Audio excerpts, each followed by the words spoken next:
So there's been a lot of talk about the LastPass breach and what that means for us LastPass users. Now, there are a lot of LastPass users around. Seems like almost everybody was using it. And there's a lot of LastPass resellers and partners, people that are selling it. So what does this mean for them? So first, digging into the breach, LastPass has been breached several times. Being the victim of an incident is not uncommon these days. But they have a zero knowledge architecture, meaning no one at LastPass knows your encryption key. You know your encryption key when you set your encryption up, when you encrypt your databases, but the company does not have access to your encryption key. So that protects you from this kind of incident. So in this incident, the attacker got access to a cloud storage bucket, like an Amazon S3 bucket, and was able to get access to password databases. Evidently, the password databases were in a storage bucket that the attacker got the storage keys to and the decryption keys to that storage bucket. So they were able to get the password databases, but the password databases themselves are still encrypted. So what does that mean for you? So your passwords are in this database, which is AES-256 encrypted, protecting it. AES-256 is very hard to decrypt. Usually you're looking at about 15 billion years or more in order to decrypt that. For instance, if you were going to brute force, AES-256 encryption, you're probably looking at, 2 to the 255 power of keys, which really is like 27 trillion years in order to decrypt it now. So that's 1, 2, 3, 4, 5 trillion. 27 trillion years to brute force it. Now, of course, you could get lucky and get it on the first time. And we're just saying probability wise, in order to go through to exhaust all of the options, you're looking at that amount of time.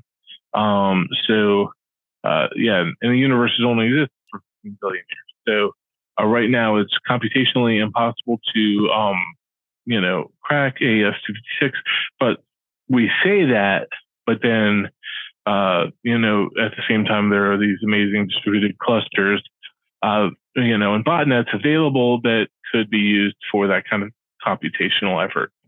So the concept is that, everyone has a master password. And so your database is encrypted with your own unique master password. That's a 12-character password minimum.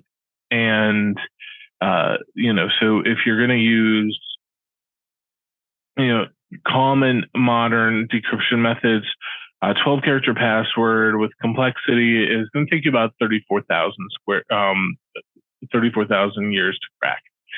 So you're going to, when I say complexity, I mean at least an uppercase a letter, a lowercase letter, a number, and a symbol, and no like common dictionary words.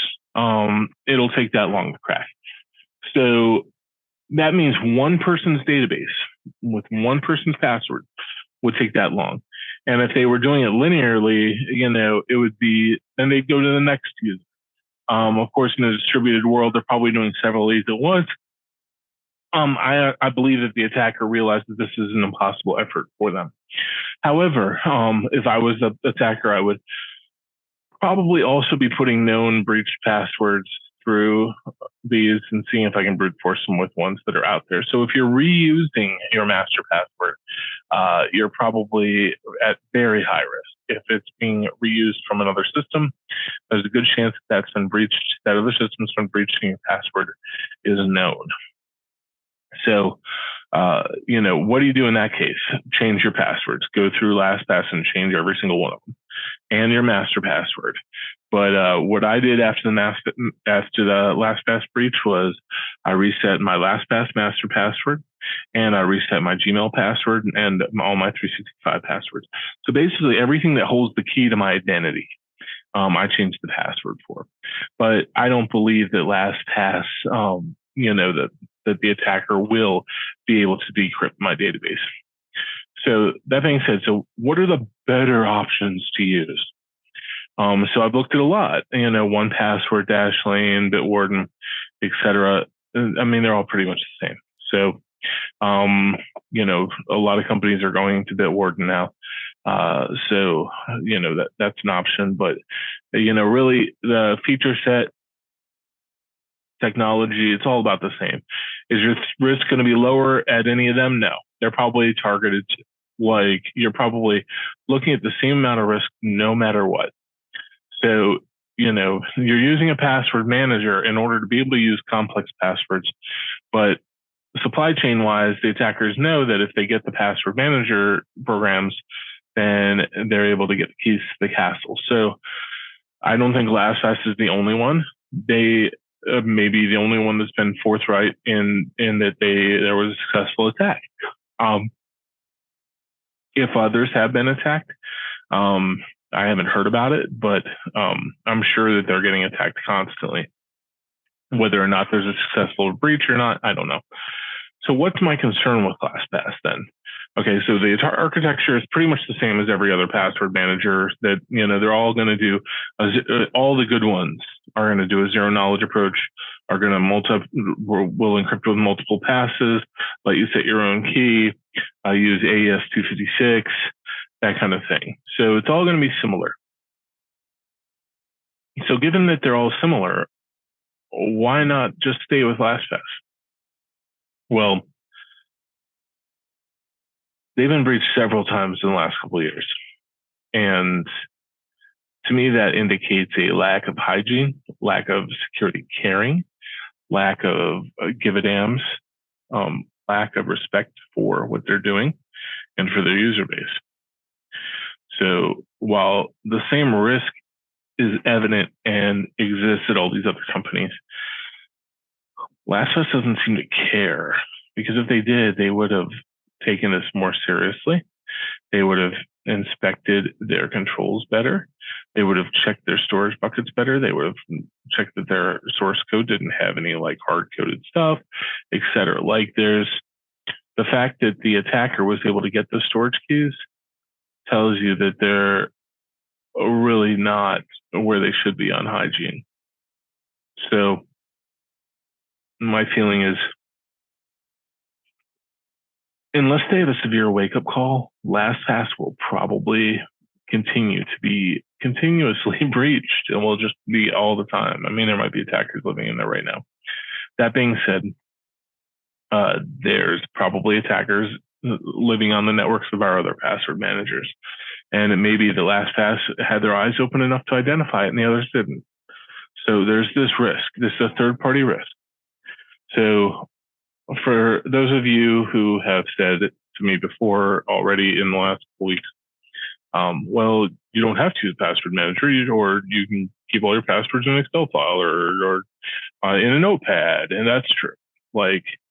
I'm trying to avoid that. That's why I got a password manager. Well, you don't have to use a cloud-based one. You can have one where you control the password file and it's on your thumb drive or whatever. Yes, but then what if my thumb drive dies? What if I nuke it going through a metal detector? What if I leave it somewhere and then I lose all my passwords? The whole point of having a cloud-based thing is I don't want the risk of not being able to use it. It's not the risk. I believe if it's encrypted sufficiently, it doesn't matter who steals it. What I'm worried about is whether I log into my computer here at work, and my phone, whatever, I want those passwords to be there and live. And that's why I want a cloud-based password manager. I don't want to host my own stuff. I don't want the risk of doing that on myself. I don't want to have a thumb drive I pass around to myself. No. At this point, I want a cloud solution. I just want them to take hygiene a little bit more seriously. All right. Thanks.